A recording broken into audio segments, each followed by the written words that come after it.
మనకు నవంబర్ 2వ తేదీ నుంచి క్లాస్ రూమ్ బేస్డ్ అసెస్మెంట్ అని ఓఎంఆర్ బేస్డ్ ఎగ్జామ్స్ జరుగుతున్నాయి కదా. దీనికి సంబంధించి ఏపీఎస్సీఆర్టీ వారు అఫీషియల్ వెబ్సైట్ అనేది ఇవ్వడం జరిగింది.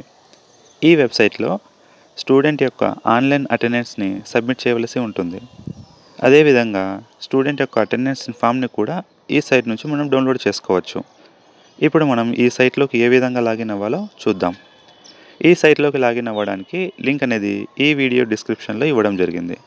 లేదంటే మన మొబైల్లో ఉన్న క్రోమ్ బ్రౌజర్ను ఓపెన్ చేసి సెర్చ్లో SCERT CBA class room based assessment అన్నమాట అని సెర్చ్ చేస్తే ఏపీఎస్సీఆర్టీ వారి అఫీషియల్ సైట్ అనేది ఇక్కడ కనిపిస్తుంది. దానిపైన క్లిక్ చేస్తే సైట్ అనేది ఓపెన్ అవుతుంది. ఇలా ఓపెన్ అయిన తర్వాత ఇక్కడ రైట్ సైడ్ టాప్ కార్నర్లో 3 డాట్స్ కనిపిస్తున్నాయి కదా, దానిపైన క్లిక్ చేసి డెస్క్టాప్ సైట్ను ఆన్ చేసుకోవాలి. ఆన్ చేసుకున్న తర్వాత సైట్ ఈ విధంగా ఓపెన్ అవుతుంది. ఓపెన్ అయిన తర్వాత ఇక్కడ యూజర్ నేమ్ వద్ద పాఠశాల యొక్క డైస్ కోడ్ ఇచ్చేసి పాస్వర్డ్ వద్ద కూడా డైస్ కోడే ఇవ్వాలన్నమాట, 2 సేమ్. అలా ఇచ్చిన తర్వాత లాగిన్ పైన క్లిక్ చేస్తే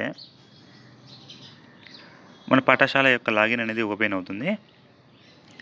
ఇలా ఓపెన్ అయిన తర్వాత ఇక్కడ మనకు ఆ స్కూల్ యొక్క రోల్ మొత్తం కనిపిస్తుంటుంది. ప్రతి క్లాస్ ఎదురుగా సెలెక్ట్ అనే ఆప్షన్ కనిపిస్తుంది.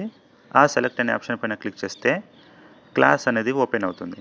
ఈ క్లాస్లో స్టూడెంట్ ఎదురుగా డే 1 ప్రజెంట్ ఆర్ ఆబ్సెంట్ అనేది మనం సెలెక్ట్ చేసుకోవాలి. ఇలా సెలెక్ట్ చేసుకున్న తర్వాత కింద సబ్మిట్ అని ఉంటుంది. సబ్మిట్ పైన క్లిక్ చేస్తే ఇక్కడ ఎస్ఆర్ నో అని చూపిస్తుంది. ఎస్ పైన క్లిక్ చేస్తే సబ్మిటెడ్ సక్సెస్ఫుల్లీ అని డిస్ప్లే అవుతుంది. ఇంతటితో ఒక క్లాస్ అనేది మనం అటెండెన్స్ కంప్లీట్ చేసినట్టు. అదేవిధంగా ఇంకొక క్లాస్ని కూడా మనం సెలెక్ట్ చేసుకొని ప్రజెంట్ ఆర్ ఆబ్సెంట్, ఏ స్టూడెంట్ అయితే ప్రజెంట్ అయి ఉంటారో ఆ స్టూడెంట్ని ప్రజెంట్ ఆర్ ఆబ్సెంట్ మనం చూసుకొని స్టూడెంట్ అటెండెన్స్ని మనం సబ్మిట్ చేయాలి.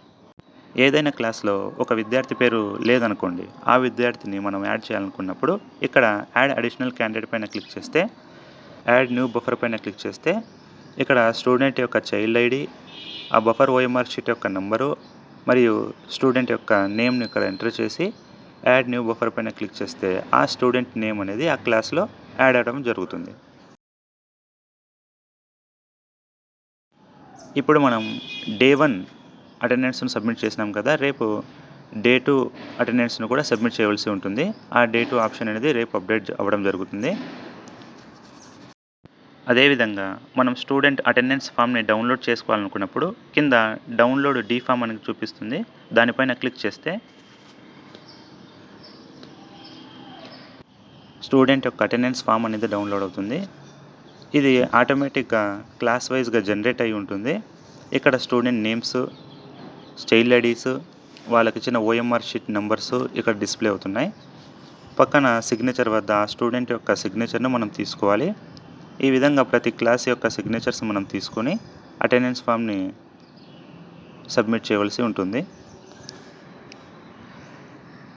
అదేవిధంగా మన పాఠశాల యొక్క పాస్వర్డ్ను చేంజ్ చేసుకోవాలనుకున్నప్పుడు ఇక్కడ పైన చేంజ్ పాస్వర్డ్ అనే ఆప్షన్ కనిపిస్తుంది కదా, దానిపైన క్లిక్ చేస్తే ఎంటర్ యువర్ ఓల్డ్ పాస్వర్డ్ అని చూపిస్తుంది.